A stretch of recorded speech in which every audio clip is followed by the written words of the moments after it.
Oh, now, this is a story all about how local soccer media got flipped, turned upside down. And we like to take a minute, so grab a beer so cold, and we'll tell you how we became electric gold. In White House, Tennessee, born and raised on the soccer fields was where we spent most of our days. Reading Mad Magazine and riding our bikes with a known propensity for rocking the mic. Now we're a trio of guys who are getting kinda old, cheering on the boys and gold with every bit of our soul. Screaming our heads off while drinking some beers, hoping to give Cincy and Miami something to fear. Now Evan, John and Ryan are kicking the facts about Nashville SC, and they'll never come whack.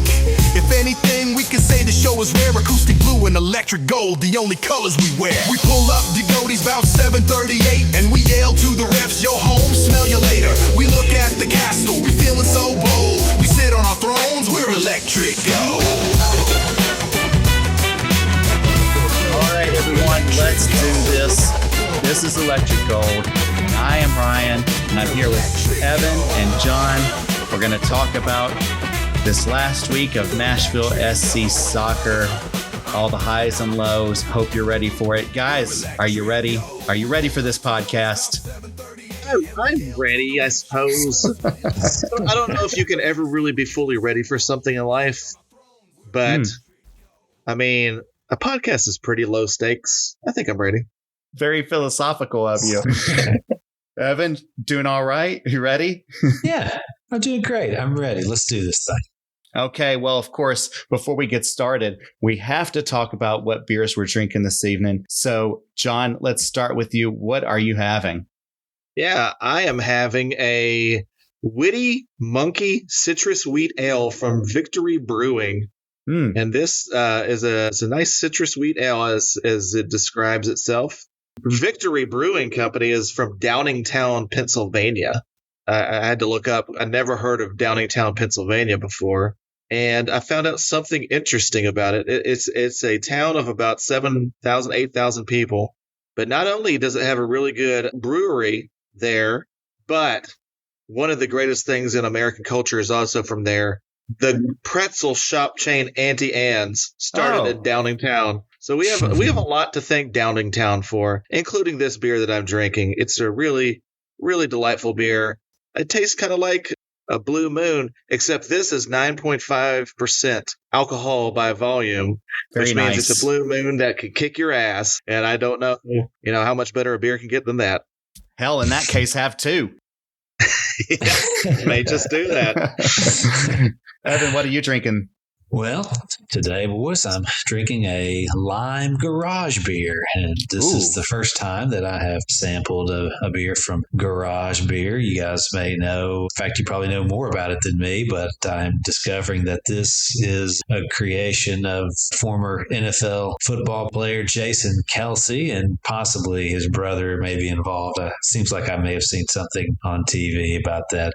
But anyway, this beer is really nice. It's light and refreshing and has just the right balance of that lime flavor in there. And so it's just a perfect beer for a beautiful but hot Sunday afternoon. That is on my want to try list for sure. I'm not having anything earth shattering, guys. I'm having the Breakaway Blonde from Sam Adams. I always feel like when you just need a good beer, you need something you can rely on and you want to try something new, but you don't want to be disappointed.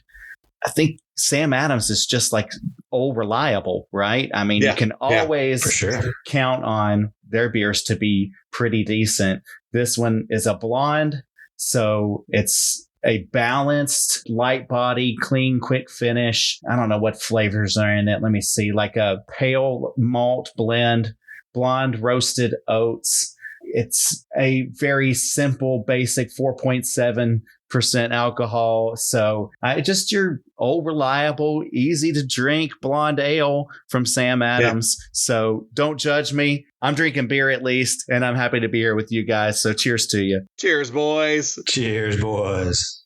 All right, guys. Normally at this time, I jump into the week in review, and we're going to do that. But every week when I do the week in review, I write it up and I try to make it in such a way that I tell an interesting story about what happened to Nashville SC over the past week. So as I'm thinking about the week in review for this past week. And the story that I want to tell, I think about who tells the best stories. Well, arguably, the greatest storyteller in the history of the human race is one William Shakespeare. So, special for you tonight, I submit for your consideration the Week in Review, Shakespeare style.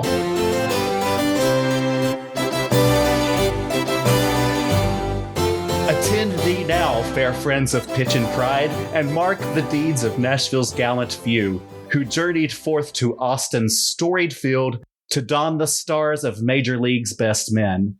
Lo, Sam of Surridge, fleet of foot and fierce, took place 'mong starters, as did stalwart Nahar.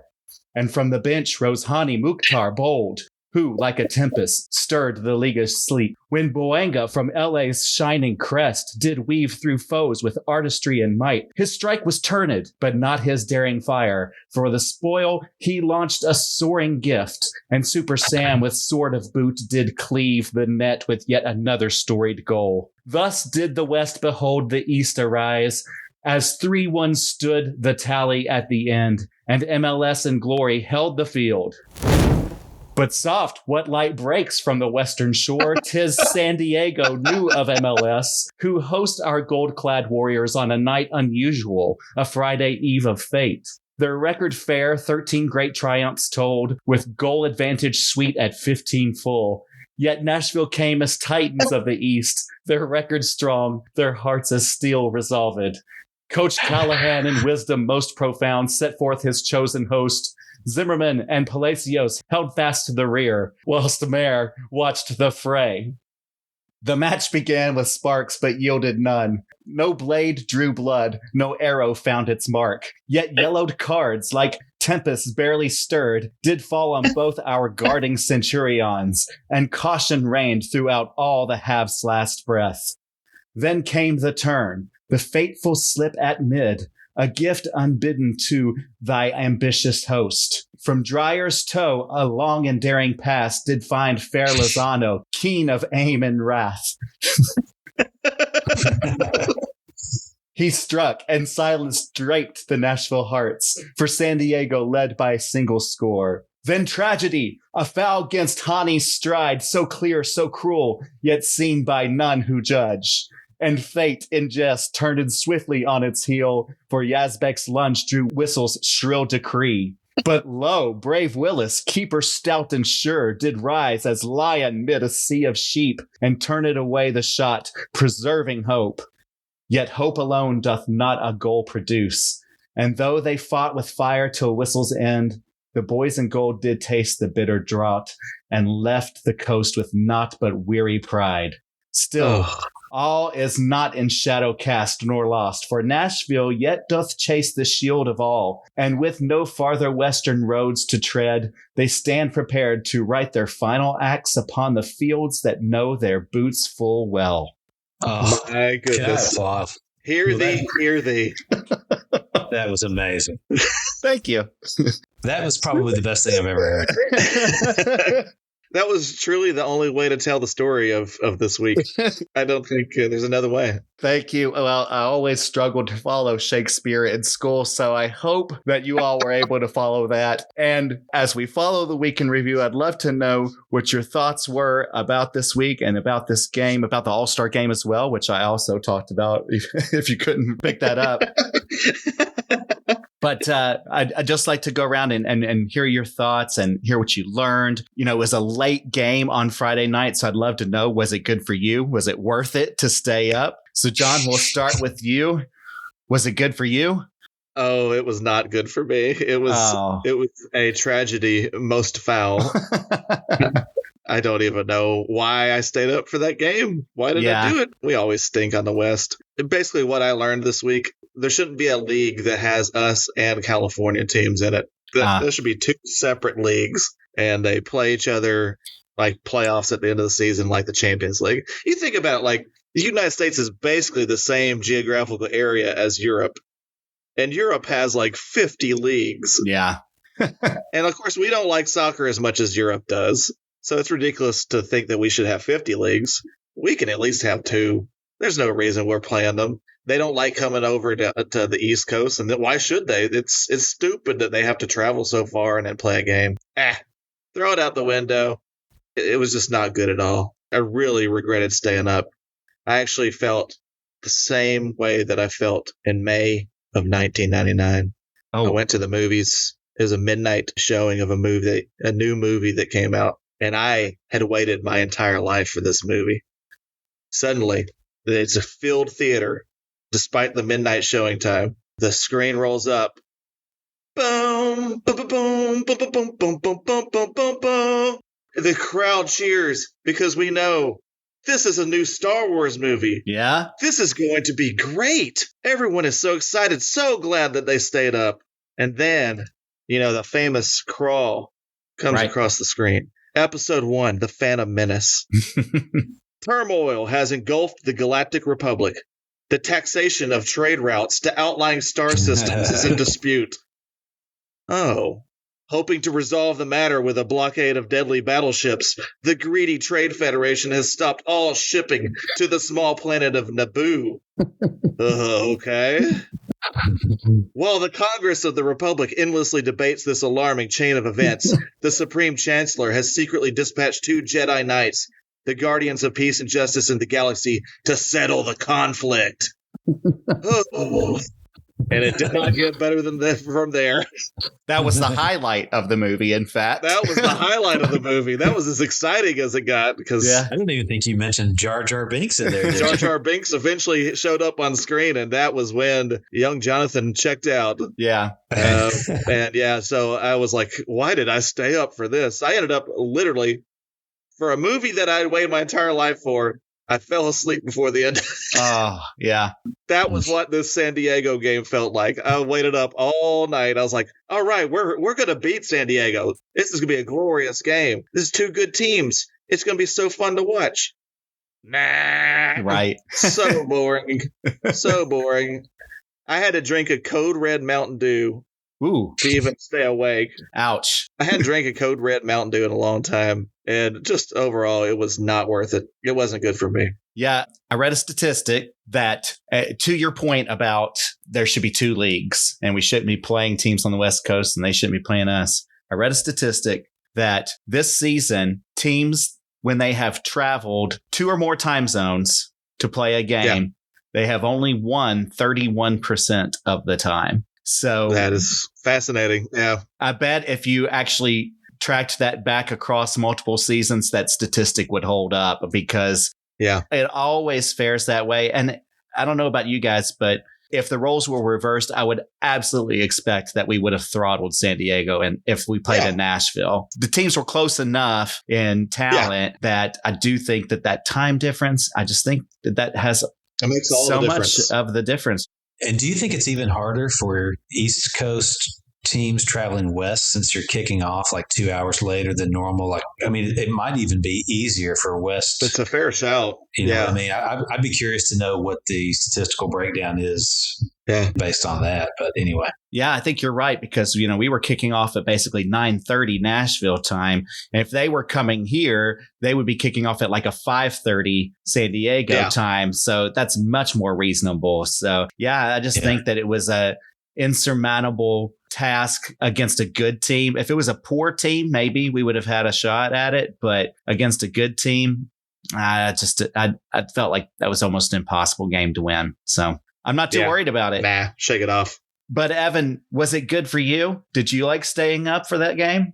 No, it was not good for me. And John, what was the term you just used? A tragedy most foul? Yeah. Like a lot of my late night exploits, it was a tragedy most foul. But it wasn't good for me. Guys, I actually am dragging a little bit today because I was up late last night for something that was the complete opposite. And I'm just going to quickly tell you what it was. I don't go to concerts very much anymore. As you know, I'm old and I never was much of a night owl, but Lord Huron was in Nashville last night at the Pinnacle. And Oh my God. It was one of the best shows I've ever seen in my life. The band was great. The set was incredible. There was so much in the way of technological advances since, any of the concerts I've been to recently.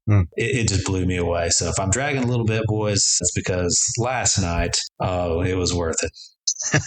That's awesome. I had seen a go to that show and wondered if you were there. So yeah. It was incredible. Whatever sacrifice you had to make, sounds like it was worth it. And you had a great time. It was one of the best concerts ever that you've been to. So yeah, good for you. That's great. I'm glad that you were able to make up for the crappy Friday evening with an excellent Saturday. And you know what? Maybe that was fate giving you a gift there, because normally we don't play on Friday nights. And had we played on our normal Saturday night, you would have had to make the tough choice of whether or not to watch this soccer game or go to Lord Huron. Exactly right. What if you had chosen the soccer game? How disappointed would you would that be? What a tragedy. So things worked out quite well for you, Evan. I'm glad to hear that. All right, guys. Well, thank you, hopefully there are some sort of silver linings you can find for this past week, some good things to look at. And so we're going to talk about those now. This is hell yeah.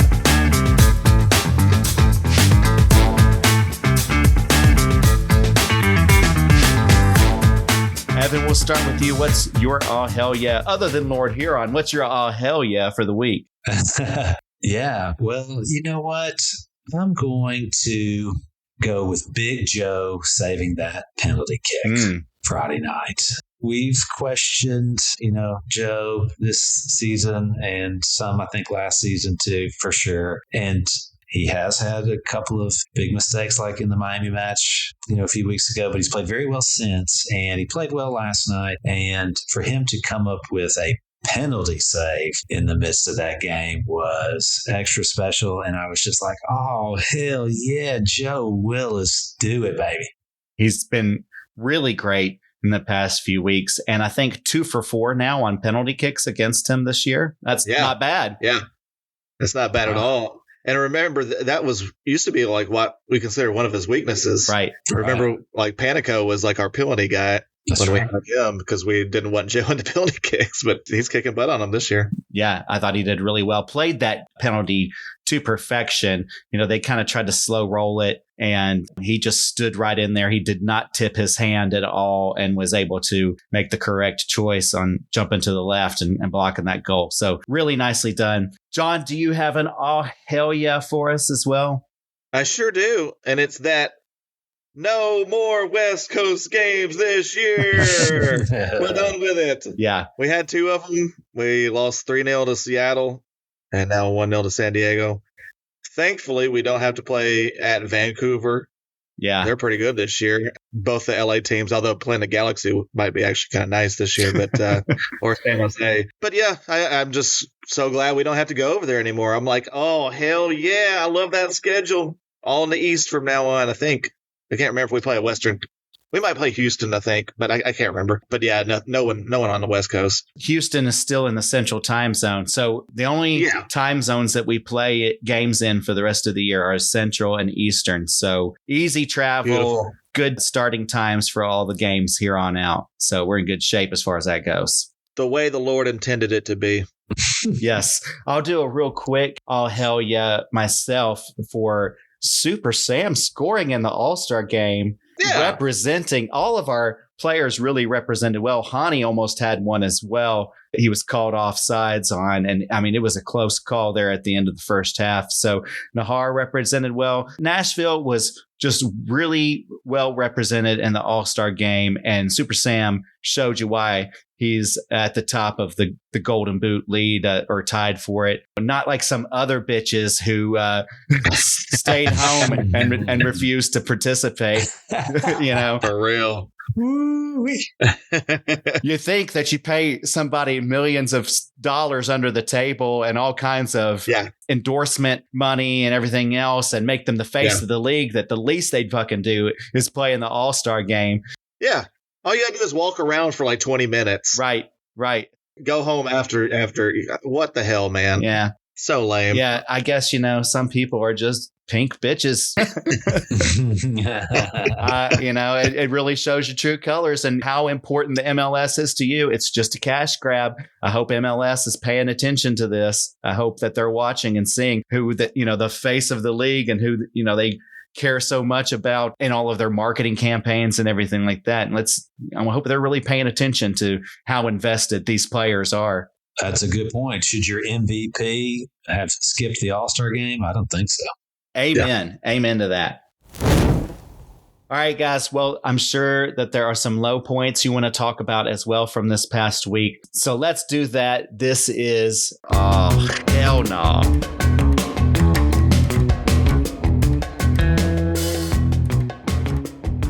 Okay, John, you're up first. What do you got? Just our lack of cohesion in attack against San Diego. It felt like we were just grinding, in the quicksand to even get forward at times. Our passing was off all night, especially Hani Mukhtar. He had a bad game. No other way to put it. And he'll be the first to tell you. So I don't know. I don't know what to chalk it up to, whether it's exhaustion because, like you said, 2 of our guys had played 48 hours before in an All-Star game, or 3 of our guys, and then we couldn't get together. And the other possibility that I kind of saw could be Mikey Veras, the coach of San Diego, kind of canceling out BJ Callahan. We know that they both coached together. They're both assistant coaches under Berhalter for the U.S. national team. And Veras also was a interim head coach for the U.S. national team, just like BJ was. So maybe he was more ready for the way that we are playing this season than most coaches would be. Whatever the reason, we didn't create hardly anything all night, and it was just like 2 hours of, oh, hell no, we can't get anything going tonight. Yeah. Though, to be fair, they didn't get much going either. Oh, yeah. It was a boring game. We had one crappy turnover that resulted quickly in their goal. Otherwise, it was a very evenly matched affair. So, Evan, have you got an all hell no for us? Yeah, I do. Well, you guys have borne witness to my shameless attempts here recently to get something going, right? And that's this whole Nashville 2.1 Road Warriors thing. And that has now crashed and burned. We didn't score a goal. That's the first time in 12 matches. Like you said, the passing was atrocious. Hani's turnover that led to the goal, looked pretty rough. So, yeah, I don't get to say Nashville 2.1 anymore. It's over. It's done. No. Stick a fork in it. Oh, no. I love 2.1. I didn't realize it's been so long since we had not scored in a match. 12 matches. Is that right? Is that what you said? That's right. Incredible. Yeah, DC United. Yeah, incredible run. That's mid-May, right? When that happened. So it's been an incredible run. Of course, we're disappointed with the result this past weekend, but all things considered, the team stands in a great spot in 3rd place now in the East, and we're having a hell of a season. So normally at this point in the podcast, we would share some of our favorite things. We have to have goals scored in order to share favorite things, people. That's the way this whole system works. Nashville scores a goal, we share a favorite thing. That didn't happen this week. Yeah. And so we are without favorite things to share. In lieu of that, I did my Shakespeare week in review already. And John, you share these great photos of the beers that we drink on Instagram. Yeah. This week, you'll see that the photo of my beer sits atop some books of poetry. Yeah. What I am inspired to do is to share a piece of poetry that I have written that is an assessment of Nashville's state in this season, their current level, just like how the season's gone so far, where they stand. And I'd like to share it now if you guys don't mind. Lay it on us. Love it. Name of this poem is called Interstice. And in parentheses, Nashville in late season. And I'd like to dedicate it to the team that moves between storms. This is the corridor season, the hinge between knowing and becoming. Nashville walks it with careful feet, gold dusted and fox sure, still tasting the sweetness of rhythm, but now questioning the source. What is form but weather? They have ridden it well. Winds stitched like sunlit linen across humid afternoons. their defense taut as chapel silence, their goals efficient as tide. But now comes the long mirror of competition. Supporters shield, that fickle lover dressed in promise, her breath hot with math. Her affections for those who do not flinch. And so the team studies itself, not in mirrors, but in movement. Is the press too eager? Does the shape hold? Will the spine, Zimmerman, Palacios, Willis, endure the weight of every 1-0 evening that begins with hope and ends with a question? Sturridge scores, but at what cost of reliance? Mukhtar conjures, but even magicians grow tired of pulling rabbits from airless hats. Callahan knows this. It is not the brilliance of systems, but the soul between them that lifts silver. And yet, there is a beauty to this friction, a fragrance of becoming. They are close, closer than the numbers admit. Third in the East, but first in the sense that matters most, willingness to bend without breaking. No more flights to Pacific dusk, no more time zone scars, only home soil and the long descent into truth. Let others chase spectacle. Nashville builds quietly, stone upon idea, until the shape is right and the timing perfect. Oh, there you have it. Bravo. Bravo. Come on. You're taking it to a new level. And you are the poet laureate of the National Soccer Club. Podcasting. Yes. You are the Walt Whitman of team-specific MLS soccer podcasts. That's what I've always dreamed of. Was that iambic pentameter? I don't know if it was. I tried to conjure it in the style of Lawrence Durrell. So there you have it. Yeah, there you go. I don't know what's gotten into me tonight, actually. It's quite introspective and philosophical, and I love flowery language. So there you have it. I thought that beer was only 4.7. Well, that's the beer I'm drinking right now. I didn't tell you about the beers that I drank earlier. Yeah, no one's saying there weren't 12 before. Okay, well, let's move on from all of that. It's time to get spicy once again. It's time for the Nashville Hot Chicken Takes. My hot chicken take is that these owners got skills to shake, entertain the crowd and get on the field. 'Cause why the fuck not? Evan, we'll start with you today. What is your hot take? Oh, man. Well, I don't know that's going to shock you guys, but it probably is fairly spicy, and that's that our beloved Walker Zimmerman has clearly lost a step. Ooh.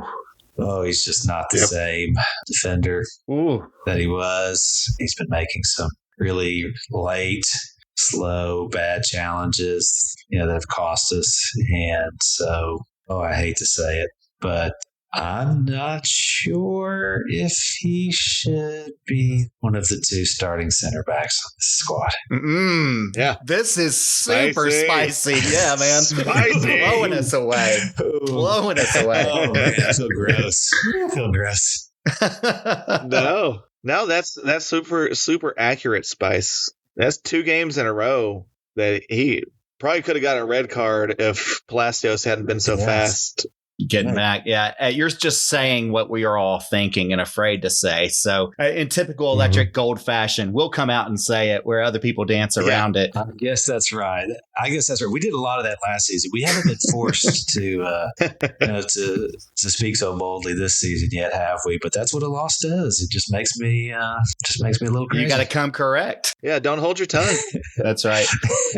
I actually meant to ask you this, Evan. I could not remember from your playing days whether you were a center back. Did you ever play center back? Not in my playing days in my youth. Now, the older that I got in the adult leagues and whatnot, I ended up, just because of age and whatnot, moving further and further back. I've definitely played my fair share. In fact, I played it in a pickup game on Sunday night. I told you guys about that tribute pickup match. And yes, I played center back there, but not in my youth, no. Okay, so my question was, how much of a difference does it make which side you are? If you're in a flat back 4, being the right or left center back? Because I noticed in this game, where in the Toronto game, Palacios switched over to the left. the left side, where he had only played in the right side, where Zimmerman almost always played in the right. And this game he switched back. And I really wondered how much of a difference that makes. Oh, yeah. I hadn't thought about, or I didn't notice that. But now that you say that, again, not a lot of personal experience, although I have switched positions here and there. And, there's obviously a learning curve and an adjustment and everything. But I'm just speculating that professionals who spend so many years and so many hours in those years perfecting and specializing in one particular position, it has to matter. That's kind of what I thought too. The other team that I watch all the time is Liverpool. Virgil van Dijk is always on the left side, and whoever else is with him is always on the right side. And so I suspected once you get used to playing a certain way, I would think just kind of throwing it willy-nilly the other way would throw you off. So, yeah, I just found that interesting that they switched after Palacios was the man of the match against Toronto. And then Palacios switched back to the right side this game. So it was odd. No, I definitely noticed this switch as well when they started the game, how Zimmerman was on the left, which is unusual. I've never seen him play in that spot for us before. Now, I actually have had a lot of experience as center back in our youth soccer days. I haven't played as much as you guys have. Okay. Over the years, I did play mostly on defense and usually in one of the center back roles. In fact, in our 1985 U8 team, I won a trophy at the end of the season for best defender. Oh, no way. I've got quite a bit of experience about this topic. Where is that trophy? Oh, it's on my mantle with all my other trophies, of course. We should go to Mr. J's and get burgers and milkshakes and celebrate that. Do you guys want to go to Mr. J's? Absolutely. My favorite fast food restaurant of my life, Mr. J's. So obviously I've got a wealth of experience and insight about this topic. And I would agree that this matters what side you play on. I always played on the right side. Usually, I mean, sometimes I get thrown over on the left, depending on who showed up that morning. Right. Who brought the oranges. Yeah, who brought the oranges, who had to bring the Gatorade. But anyway, I usually play on the right, and it does throw you off when you have to go on the other side. However, Walker Zimmerman is of the caliber of player, unlike myself, who should be able to adapt to this without any issue. And I really think that this is more about maybe he's still rusty from being out for so long, or maybe it's just a chapter in his career that we're seeing. Yeah. I do wonder, it is a nice what if to think about. What if Jack Mayer had started that game instead of Walker Zimmerman, and the goal that they scored in particular came on that side? Yeah. Jack has been in position just about every time this year when we've needed him to be. He and Palacios, how many times have they saved the day at the last second, jumping in, kicking the ball away or deflecting it or whatever, a potential shot? I did miss him doing that. Zimmerman's a bit more aggressive. He'll go out further and challenge people more aggressively, where I think Mayer is more inclined to stay back and protect. So it did make me wonder if we were missing his presence on that particular play. We ended up maybe getting, a 0-0 draw instead of a loss. It's a possibility, but, we'll never know. Yeah. So anyway, we'll see. Tune in next game and see what the lineup's going to be. I figure that Coach Callahan still has some experimentation to do, some rotating he's going to do between these three players to see what the right combinations are. It'll be really interesting when we get to the playoffs as far as who he starts rolling out there. Yeah. All right, guys. Well, those were some. Oh, hey, John. How would you like to have a hot take tonight? Waving my hand. I got a hot take over here. Don't leave me hanging. No, I shut it down. My take was so hot. It was. It's over. It was. My mouth was so burning on fire. I don't think I could take anymore. But John, we're going to let you have a shot at it anyway. All right. So go for it. Yeah, it's not as hot as Evan's, but I'll bring some spice anyway. I'm just going to bring it. I think the number one biggest thing holding MLS back is the ownership of MLS. I think that this collective of 30 people, or, however many minority owners there are and all this, I think these are some of the worst people on earth. And I think, first of all, I really think that they hate their players and their fans. And maybe the sport. and probably the entire sport. I think, all things being equal, they would rather just reach in our pockets and take the money out and not have to provide anything at all. But that's true of all billionaires. They make such stupid decisions. Why was there an All-Star game and then 6 MLS games 48 hours later? Yes. Why not get the weekend off? All the other professional leagues here, the NBA takes like a whole week. MLB takes at least a few days. It makes no sense that we had like 6 games, and several of them ended up being to our game, and also Columbus was playing Orlando. Those are 2 teams near the top in the East. Like important games happening 48 hours after an All-Star game is so stupid. I just think they just don't care. And we talked a little bit about the Messi situation, and obviously Messi doesn't give a crap about MLS. He doesn't. Right. It's a payday for him. It's just a way to keep his career going, at the top level. I'm sure he's going to play in the World Cup next summer, and this is a fairly easy league for him to keep in the minds of Argentina or whatever. I don't think it's his job to really give a crap about MLS. I think it's Miami's owner, Jorge Mas's job to promote MLS by enforcing that his players show up at the damn All-Star game. And it was so stupid. This whole situation is so stupid. All it was apparently the team ownership told them, don't go to the All-Star game. Mm-hmm. They could have told the league that any amount of time before the day of. And not only that, but people could have been drafted into the team. Players get bonuses for making these All-Star games. People could have stepped up and gotten an All-Star opportunity that could have made their career. Just the fact that the ownership told them not to, because they just assumed that MLS was going to let them get away with it because they always have before. Right. For one time ever, they actually enforce the suspension to them, and they throw a fit. Jorge Mas is like, oh, my God, I can't believe this is happening, that they actually punished me for breaking the rules. Right. It's such bullshit. I mean, oh, God, I hate all these people. The entire league, to me, is like a real estate ploy at best and a Ponzi scheme at worst to me, to the people who are owners. Like, they're not looking long distance with this. The fact that they keep letting Miami get away with stuff, the whole Rodrigo de Paul signing this week for Miami, suspicious as fuck. How did Atletico Madrid let this guy go on loan? He played like almost every game for them last season. They're throwing away their future. They're pissing off long-term fans of the league. There are a lot of people who are fans of this league before Messi came along. A lot. And there's going to be a lot more that stick with it after he's gone, which is probably, if not the next few months, then at least a year or two. Look at the long-term fans. Don't look at this short-term money grab that you got with the Messi situation. It pisses me off. They don't know what the product they have is. The fans are super passionate. I see it at the games. You guys do too. The fans are super passionate. They're willing to go all in. Everybody's buying the gear.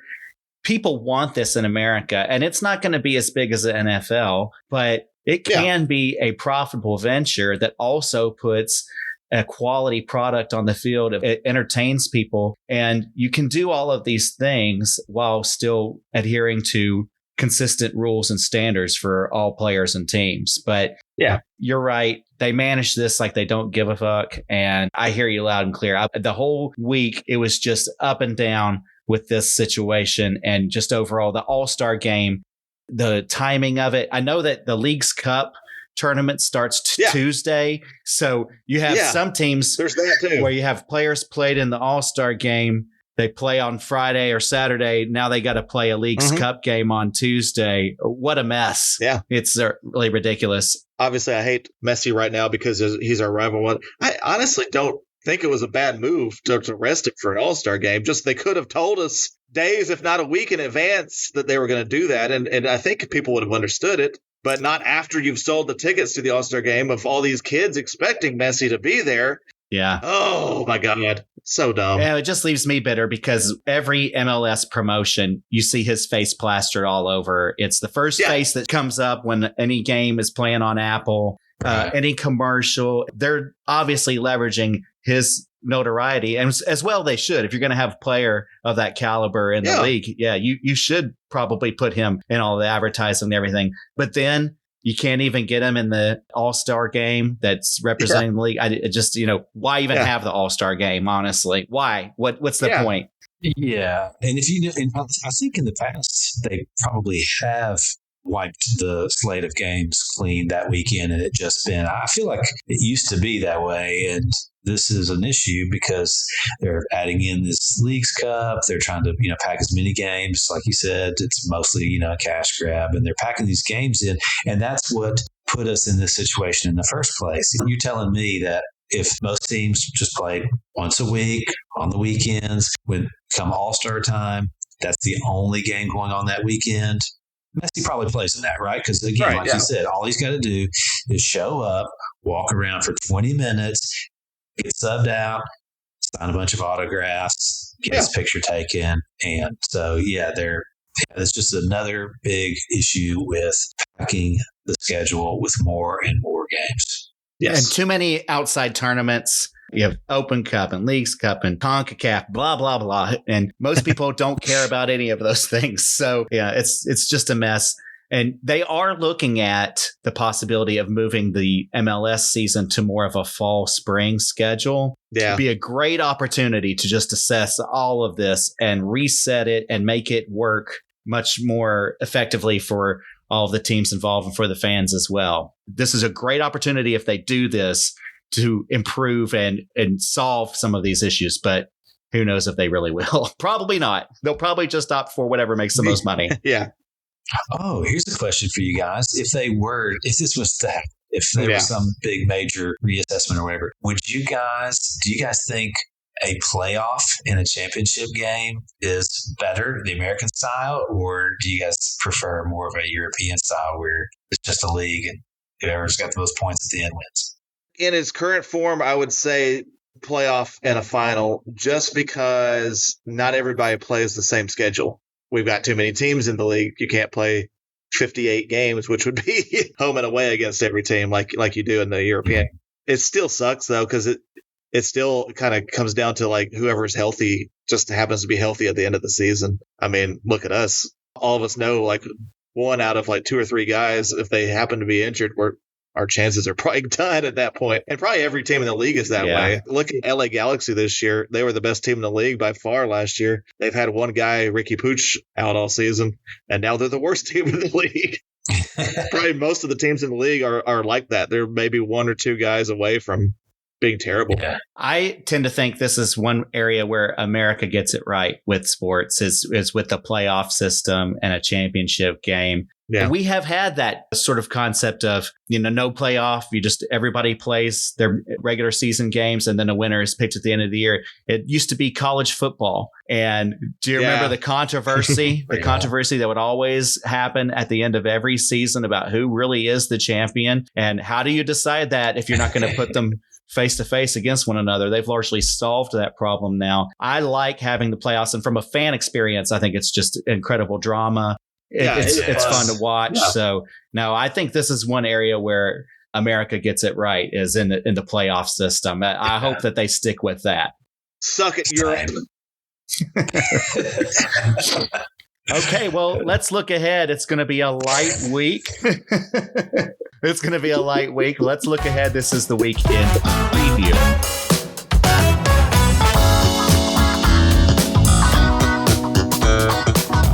Boys in Gold get a week off from MLS play, and instead they host a friendly at Geodis Park next weekend against the second greatest soccer team of all time, Aston Villa, Premier League contender and one of the oldest and most successful clubs in the history of the sport. Founded in 1874, Aston Villa won the Football League First Division 7 times, the FA Cup 7 times, the League Cup 5 times, and the European Cup and the European Super Cup once each.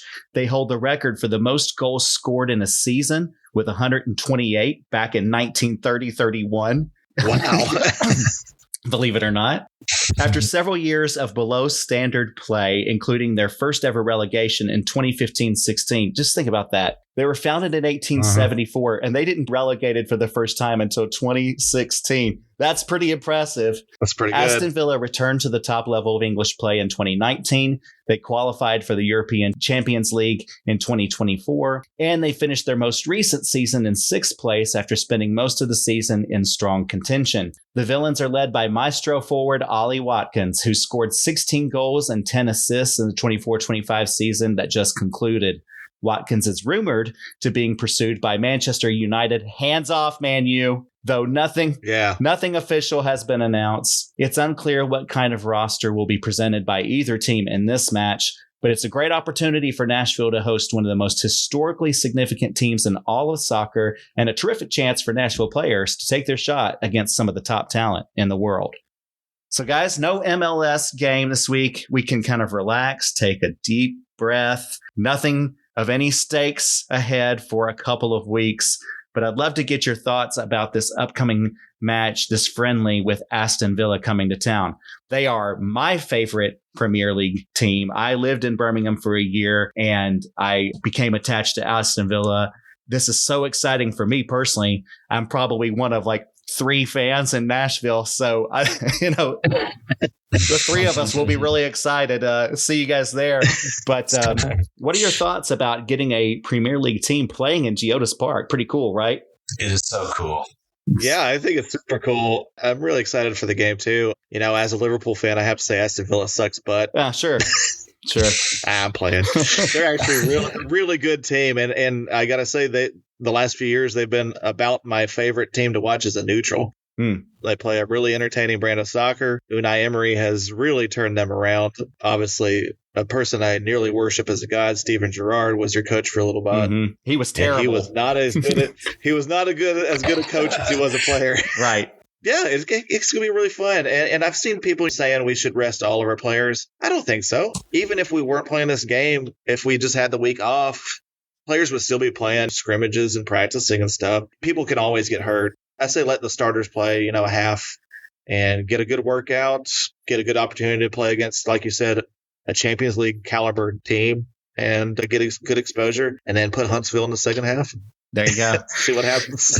I've got to think Sam Surridge wants to be in this game. Yeah, if I was him, so. I would think he played in the Premier League. He's British. I just think there's going to be something special for him in this game. And I don't think that Aston Villa is ready for the heat, the August heat of Nashville. They have no idea. Yeah, it's going to be rough. They don't know in England what this is like. I got to tell you that. Evan, what are your thoughts about this? Yeah, I think it will be fun. I think that probably not just Sam. I think anybody would want to have the opportunity to play against an English Premier League side. And so I think the guys will be looking forward to it. There's no stakes, so they can just play open and free, and it can just be a great night for our club and a great night at the stadium. And I hope it goes really well because I want them to do it regularly from now on. So, yeah. I wasn't sure if maybe you guys, if your crystal balls are working this week, do you want to break them out and do some predictions for what might happen in this game? Yeah, you got to consult the balls. All right, let's do it, guys. This is Crystal Balls, y'all. And Evan, we'll start with you. What does your crystal ball have to say? Yeah, okay. So gazing deeply into it, and I'm seeing Aston Villa traveling over, like you said. As soon as they get off the plane, they're just going to be hit in the face with July. Will we be? No, is that August? It'll be August. Even worse. Yeah. August heat and humidity. And they are going to immediately be like, oh, no thanks. And they're just going to want to get it over with, get back on the plane. So, and our guys are going to be up for it. Everybody's going to want to prove themselves. And so, boys, and Ryan in particular, I'm sorry to say, the Nashville SC boys in gold are going to win this match 2-1. No, I like that. You don't have to apologize to me. I'm rooting for Nashville in this game. I am. Okay. It's all good. John, what does your crystal ball say? Yeah, boy, I got to caress this ball. Yeah, I think you're right. I think Villa is going to wilt Nashville. Boy, it is a different heat down here, boys. Yeah. I mean, even if it was like 80 degrees in Nashville, Tennessee in August is not 80 degrees anywhere else on earth. We got this thing called humidity, and it'll kill you if you're not ready. 3-2 Nashville. I'm calling it. Hell yeah. There you go. Connie Mukhtar scores. Sam Surridge scores against an English Premier League team. And then I said this before in a game. I really want it to happen. Gunnar Studenhoft comes in and scores in the second half. Ooh. I really want to see this guy. He's a Cayman Islands international for Huntsville. Just the fact that he's a Cayman Islands international makes me want to see him. So, yeah. Great name, too. Just a fantastic soccer name. Right? Yeah, I love it. I am fully behind this. Even though I love Aston Villa and I've loved them for like 25 years. I live in Nashville and I'm a Nashvilleian through and through. That's my home. That's who I'm cheering for. I hope that Aston Villa comes in and shows up and does well, but I'm going to be cheering for the boys in gold and looking forward to seeing them perform against just a top flight team in the world. So it's going to be good stuff. All right, guys. Well, that wraps it up. I'm finishing off my beer now, and this has been a great episode. Thank you guys so much. Before we get going, John, we're needing to get some feedback. We're needing some people's input, some hot takes. It's time for us to do another mailbag soon. How do they contribute? Yes. People, bring it to us. We are Electric Gold NSC on Instagram, on Facebook, on X, formerly Twitter. Reach out and touch us. Let us know. We want to hear your thoughts. We want to hear your hot chicken takes, your all hell yes and all hell no's. And yeah, we want to open up this mailbox and see what you're thinking about the boys in gold. Because this is a magical season and we're just fans like you. We're getting to live it each week. We want to hear what you guys are thinking about it. So yeah, reach out. That's right. We are merely the vessel for the fandom. We're the voice of the fans. That's right. A voice. A voice of 3 fans. And we would love to share it with your voice as well. All right. Guys, thank you so much. It's been fun. Thank you all for listening. We really appreciate it. In the meantime, please make sure that you are still tuning in, that you are still cheering on the boys in gold, that you are supporting the team, coming out to the games, all that good stuff. Keep on doing it and keep on saying it, of course. Come on, you boys in gold. Come on, you boys in gold. You boys in gold.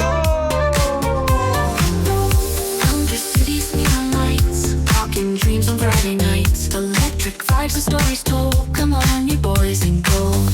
Waves of laughter in the air, podcast pals without a care. Sharing glorious thoughts out loud. Come on, you boys in gold. Waves of laughter in the air, podcast pals without a care. Sharing glorious thoughts out loud. Come on, you boys in gold. Okay, now wait a minute. Wait a minute. My beloved Aston Villa is coming to Geodis Park. It's like a dream come true. And I'm sorry, but I just cannot find it in myself to roast Aston Villa. But I do have some words for the city of Birmingham. You know, the city that's so mid, even the Queen didn't bother stopping there unless her carriage broke down. Birmingham is the UK's second largest city. It's basically second in everything, like charm, culture, and things to do after 7 p.m. They've recently rebuilt the city and somehow they were able to make it uglier. That's urban planning and talent. The best thing to ever come out of Birmingham is the motorway out of Birmingham. It's like someone challenged SimCity to make a Great Depression vortex and they overachieved. People have been saying it's been up and coming since Cromwell. The accent sounds like a car alarm with COVID, and even the Peaky Blinders left. Birmingham is the only place where you can walk into a pub, hear silence, and still be annoyed by everyone. The nightlife is just sticky floors, lads named Reese, and regret in a pint glass. The city's slogan should be, "We exist." You know, Birmingham is like if a concrete slab wished to become sentient and failed halfway through. It's the only city that calls itself vibrant while bathing in permanent overcast. If boredom were a place, it would be located between Broad Street and Greg's. They have the Bullring Shopping Center, which is just a giant monument to consumer regret and broken escalators. The centerpiece looks like an alien beehive and smells like a Primark changing room during heatwave season. Shopping at the Bullring feels like entering a portal where time slows down, Taste dies and JD Sports is king. It's less of a shopping center and more of a behavioral test with foot traffic. Even the giant bronze bull out front looks like it's trying to escape. And don't get me started on New Street Station. It's the only place where you enter clean and leave spiritually damaged. It's the city's main transport hub. Been there many times. It still looks like a rejected IKEA meatball tray. They wrapped the building in reflective chrome, as if shiny sadness reflects any better. The trains are always late, the platforms are confusing, and the vibe is permanent commuter despair. They call it Grand Central now, which is bold considering it's where hope goes to die with a 6-pound coffee. And then there's Spaghetti Junction, which isn't really so much a landmark. It's a cry for help rendered in asphalt. It's less of a road network and more of a haunted Rubik's Cube for your sat-nav. The only thing that's ever flowed smoothly through Spaghetti Junction is your will to live. It's a marvel of engineering, they say. If that engineering was done during a panic attack, every car that enters Spaghetti Junction leaves questioning its relationship and career choices. And then we have the mailbox and Broad Street. The mailbox is what happens when you combine corporate soul death with bad canal lighting. It's got fancy shops, luxury flats, and the kind of silence that's only heard in the waiting room of a failed real estate dream. Broad Street nightlife is like Las Vegas on community service. It's the only street where you can get denied entry by a bouncer and offered a kebab by someone who was just in a fist fight. If you can survive a night out on Broad Street without injury, heartbreak, or losing a shoe, you have become a West Midlands demigod. The Birmingham Museum and Art Gallery closed for renovations, and it just never came back, like most of the civic ambition in Birmingham. The Custard Factory is your creative hub, which is ironic because there's nothing sweet or innovative about it. The Gas Street Basin is what happens when you add fairy lights to industrial trauma, and yeah, you've got more canals than Venice, but somehow they smell like broken dreams and vape juice. You've got an entire skyline built out of gray rectangles, and then you wonder why no one's filming a movie here unless it's dystopian. Aston Villa, I love you. I do. But I love NSC way more. And when you come to town, we're going to show you what some real American soccer looks like. We're going to give you something special. It goes like this.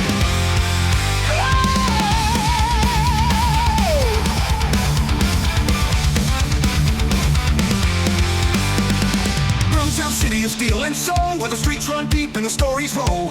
Old Georgetown, Broad Street burns, every pipe pork of lessons learned. Austin pride and Clarendon blue, legends walked where the lions grew. Phillip Park on a Saturday night is history, hot and terrace lights. But across the sea, where the music calls, where Broadway shakes and the sky sprawls. From Music Row to Geodis Field, it's Southern pride, they never yield.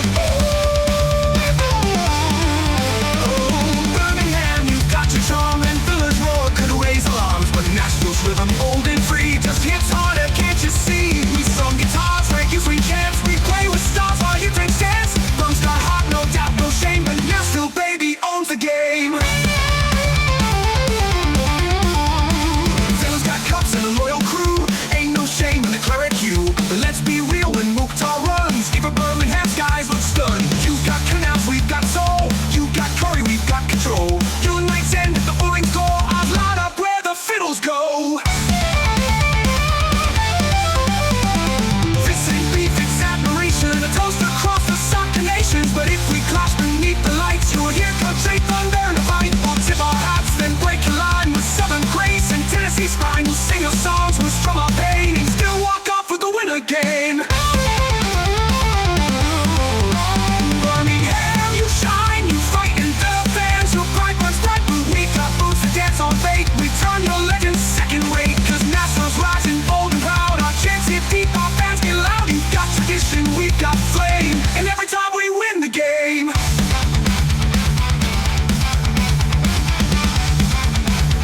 So raise a glass for Brum, don't cry, but when we meet, just wave goodbye.